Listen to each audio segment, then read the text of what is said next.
আমি এই মুহূর্তে দাঁড়িয়ে আছি খুকুরদহ লক্ষ্মীবাজার ব্যবসায়ী কল্যাণ সমিতির পূজা মণ্ডপে। প্রাচীনতম পুজো। চলুন আমি আমার ক্যামেরা পার্সনকে বলবো পুরো মণ্ডপটি ঘুরিয়ে দেখানোর জন্য। চলুন আমরা এগিয়ে যাই পূজা মণ্ডপের দিকে।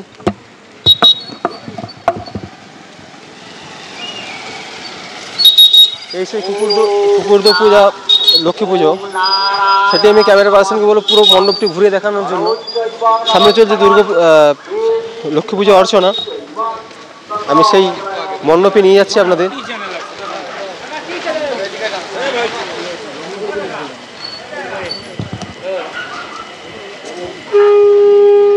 আমি আমার ক্যামেরা পার্সনকে বলবো যে লক্ষ্মী প্রতিমা দেখানোর জন্য। আর এখানে দর্শকের ভিড় কানে ভরে গিয়েছে, সেটা আমি সেকেন্ড পার্সনকে বলবো সেটা পুরো প্যান্ডেলটা ঘুরিয়ে দেখানোর জন্য।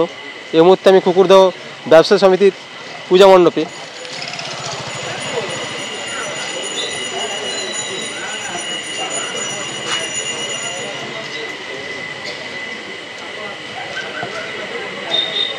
চলছে লক্ষ্মী প্রতিমা আরাধনা।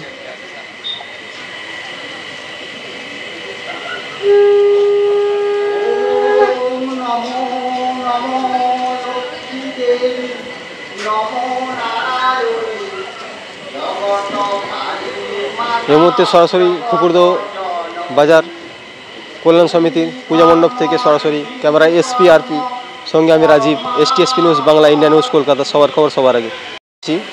খুকুরদহ পূজা কমিটির মেম্বারকে, ওনার কাছ থেকে জেনে নেব পুজো সম্বন্ধে। স্যার আপনার নাম? নারায়ণ মান্না। আপনি কি পূজা কমিটির সঙ্গে যুক্ত? পুজো কমিটির সভাপতি। আপনাদের এই পুজো কত বছরের পুজো? 66তম বর্ষ। 66তম বর্ষ।